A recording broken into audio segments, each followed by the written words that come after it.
Hello guys, ഞാനിവിടെ നിരത്തി വെച്ചിരിക്കുന്നത് അഗർബത്തി ഉണ്ടാക്കാനുള്ള സാധനങ്ങളാണ്. അതിനാവശ്യമായ 3 പൊടികൾ വേണം. കുളമാവ് പൊടി, കരിപ്പൊടി, നൂറാമ്പൊടി എന്നിവ 3ഉം സമാസമയം എടുത്ത് പാത്രത്തിലേക്ക് ഇടുക.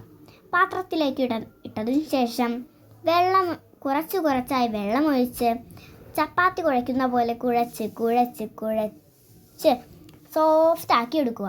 സോഫ്റ്റാക്കിയതിന് ശേഷം അതിൽ നിന്ന് ഒരു ഗോട്ടിയുടെ വലുപ്പത്തിലുള്ള ഉണ്ടെടുക്കുക.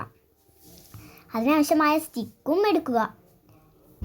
ഇതെന്താണെന്നല്ലേ, ഇതാണ് നമ്മുടെ ഒട്ടുപൊടി. നമ്മുടെ കയ്യും നിലവും ഒന്നും ഒട്ടാതിരിക്കാനായിട്ടുള്ള പൊടിയാണ് ഒട്ടുപൊടി. സ്റ്റിക്കിൽ ആ ഉണ്ടയെടുത്ത് ഉരുട്ടി നമ്മുടെ ചന്ദനത്തിരി സെറ്റായി വരുന്നുണ്ട്. ഉരുട്ടി ഇപ്പം നമ്മുടെ ചന്ദനത്തിരി ഏകദേശം സെറ്റായി വരുന്നുണ്ട്. അതിൽ നിന്ന് കുറച്ച് ഭാഗം കട്ട് ചെയ്തെടുക്കുക. ഇതെന്താണെന്നല്ലേ, ഇതാണ് നമ്മുടെ ചന്ദനത്തിരി കത്തിക്കുമ്പോൾ നല്ല സുഗന്ധം വേണ്ടേ, അതിനായിട്ടുള്ള പെർഫ്യൂമാണ്. ആഹാ, എന്ത് സുഗന്ധം! എങ്ങനെയുണ്ട് ചന്ദനത്തിരി? Bye bye.